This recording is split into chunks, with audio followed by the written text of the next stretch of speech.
Il faut se souvenir, au tout début, c'est une discussion interne entre professeurs auquel participe ce professeur d'allemand, Klaus Kinsler, il s'appelle, et il ne veut pas que soient accolés les termes de racisme, d'antisémitisme et d'islamophobie dans l'intitulé d'une semaine de lutte contre les discriminations qui est organisée dans l'école. Donc il se dispute, on va dire, avec d'autres professeurs. Tout ça se fait par mail entre professeurs. Et la discussion, il se dispute notamment avec une enseignante qui, elle, défend la scientificité du terme islamophobie. Ouais, j'ai réussi. Du terme islamophobie. Et lui dit ça n'est pas la même chose parce que vous savez, c'est toujours cette discussion sur l'islamophobie qui désigne à la fois l'injure faite aux musulmans et la discussion des principes de l'islam et même de la dimension culturelle de l'islam. Enfin, ça regroupe un peu tout et n'importe quoi. Donc, il ne veut pas que ce soit accolé aux deux termes. Et cette discussion entre les professeurs est rendue publique, récupérée notamment par un syndicat étudiant qui est issu d'une scission à gauche de l'UNEF, qui est quand même déjà un syndicat un petit peu à gauche, voilà.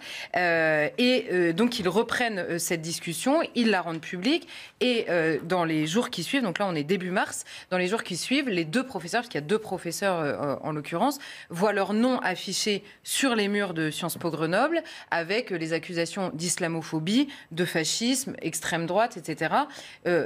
Tags qui sont repris ensuite sur les réseaux sociaux, et évidemment, leur nom avec ce qu'on sait, évidemment, le traumatisme un petit peu à la suite de la mort de Samuel Paty, qui avait lui-même été accusé d'islamophobie et qui n'avait même pas eu la même presse que eux avaient eu à ce moment-là. Donc, les cours de ces deux professeurs sont suspendus à ce moment-là. La ministre de l'Enseignement supérieur intervient en demandant des sanctions contre les élèves qui ont tagué, mais surtout qui ont relayé, parce qu'ils sont en l'occurrence identifiés. Il y en a 17. Et entre-temps, la directrice de l'école, de l'établissement, elle soutient les profs à ce moment-là en disant qu'en effet, l'accusation d'islamophobie, en tout cas publiquement comme ça, ne peut pas être rendue publique comme ça par les élèves, tout en précisant qu'elle trouve qu'il y a des propos qui sont gênants chez un des profs, notamment sur la question de l'islam. Donc il y a un peu l'ambivalence sans qu'on sache exactement ce qu'elle lui reproche. Et il se trouve qu'à la fin, la direction demande, c'est ça, au professeur.e.s, c'est important de le préciser, puisque tout ça est en écriture inclusive, elle demande donc au professeur de ne pas s'adresser aux médias. Ce que un des deux professeurs, Klaus Kinsler en l'occurrence, passe outre la recommandation de la directrice, s'adresse aux médias pour raconter à la fois l'histoire et ce qu'il considère en effet être une dérive au sein de l'IEP, parce qu'il dit qu'il y a une liberté d'expression, notamment la mienne, sur ce terrain-là, qui ne peut plus se faire. Entre-temps, les élèves en question, les 17 élèves donc, que la ministre avait demandé de sanctionner, sont passés par une commission disciplinaire qui avait été dépaysée, qui n'était pas à l'intérieur, mais qui dépendait d'une autre université. 16 élèves ont été relaxés, aucune poursuite, et il y en a une qui a eu une suspension avec sursis, c'est-à-dire pas de suspension, et voilà, en tout cas dans les faits. Et dans la foulée, ce professeur retourne dans les médias en disant c'est pas possible que ces élèves ne soient pas sanctionnés avec le risque qu'ils m'ont fait prendre d'une part, mais surtout sur le fond, leur incapacité à discuter et à vouloir immédiatement la censure, puisque les élèves demandaient à la fois la censure et l'exclusion de ce professeur. Et c'est finalement lui qui est suspendu. Alors ce qui est assez étonnant, c'est que la suspension se fait non pas sur ce qu'il a dit sur l'islam initialement, mais sur le fait qu'il ait parlé dans les médias, alors que la directrice leur avait demandé de ne pas le faire. Lui dit, et ses avocats d'ailleurs, disent qu'il n'y a aucune interdiction à s'exprimer dans les médias, et la directrice dit on le suspend pour 4 mois, et on engage une procédure disciplinaire. Donc c'est assez étonnant, parce que la suspension ressemble quand même à la conclusion de la procédure disciplinaire qu'elle engage par ailleurs. Donc, il y a un peu une confusion dans les étapes. Et en effet, vous l'avez dit, la cerise sur ce gâteau qui est éminemment politique, évidemment, et qui est beaucoup plus politique probablement, qui est sur un autre terrain, mais qui est politique, notamment dans une période d'élection, c'est Laurent Wauquiez, qui a annoncé la suppression du financement de cette IEP de Grenoble par la région. Alors, simplement, la directrice a dit immédiatement, évidemment, que ça allait supprimer des bourses pour les élèves les plus précaires, mais il faut quand même rappeler le montant. C'est 100 000 € par an que donne la région à cette IEP sur un budget annuel qui est de 15 millions d'euros.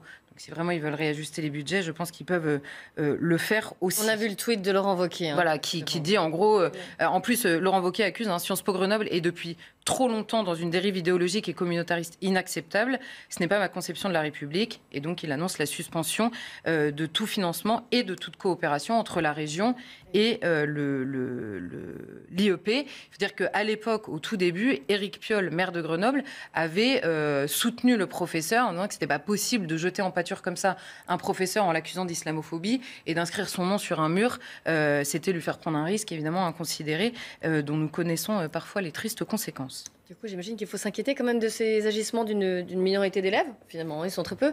Ils sont en revanche extrêmement militants, notamment au sein de cette IEP. Alors c'est ça le problème, c'est que le constat de la minorité est rassurant. On le dit tous en permanence, c'est une minorité. Le problème, c'est que quand on regarde la conséquence, c'est une minorité qui a quand même un pouvoir très majoritaire en fait en permanence. C'est-à-dire que là, la minorité de ces élèves, d'abord c'est difficile de savoir quelle est la minorité, puisqu'il y en a 17 qui ont été identifiés, mais il y a aussi eu les relais, on ne sait pas très bien qui a fait l'état, qui a participé, qui est d'accord ou pas contre ce professeur. Ce qui est sûr, c'est que la minorité a obtenu gain de cause, puisque les élèves, dans leur immense majorité, sont relaxés, sauf une, et que le professeur, lui, est suspendu, que ce soit pour cette raison ou pour une autre, symboliquement, c'est évidemment le professeur qui paye.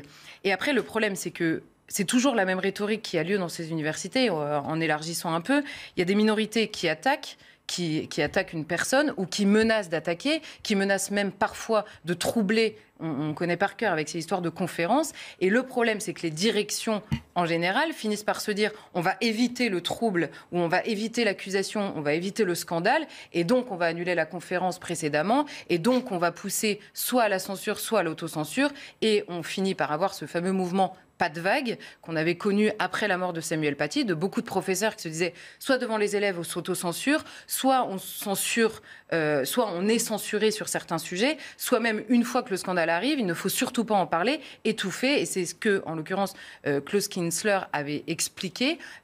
Pourquoi il avait été dans les médias? Parce qu'il voulait justement parler en dépit de la discrétion qui touche son métier de fonctionnaire et ce que leur reprochait sa direction. Donc le problème, c'est que d'une part, ça amène certains professeurs à la censure, là en l'occurrence, ou à l'autocensure, mais surtout, c'est quand même assez dramatique qu'à l'université, la vie intellectuelle soit résumée à la possibilité de dire ou pas certaines choses sans que jamais ne soit imaginée par cette minorité d'élèves la possibilité de la discussion, de la controverse, ou même la possibilité de frotter leur intelligence à une intelligence qui n'est pas d'accord, ce qui est pourtant le but et le lieu de l'université. Alors là, on a beaucoup parlé d'islamophobie, Charlotte, mais est-ce que vous ne pensez pas qu'il y a aussi d'autres sujets qui sont également un sujet de tension dans certaines universités d'ailleurs? Mais bien sûr, ce qu'on appelle et ce dont on parle de plus en plus souvent, et qu'on appelle le wokisme, c'est, on pourrait dire l'autre mot que eux revendiquent beaucoup plus, c'est cette question de l'intersectionnalité des luttes en permanence, donc qui sont éveillées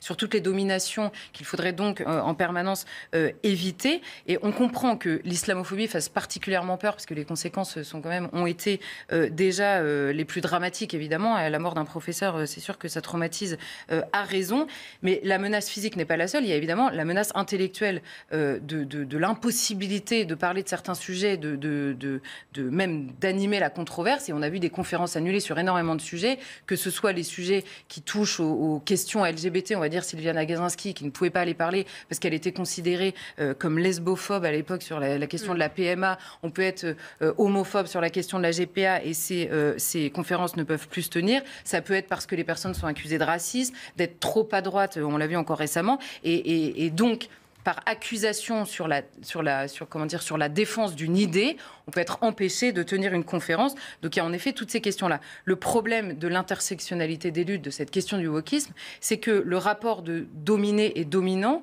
les dominants le sont, soit ontologiquement, soit de manière identitaire, à partir du moment où cet être et cette identité ne relèvent pas de ce qui fut la norme ou l'histoire ou la majorité des comportements en Occident.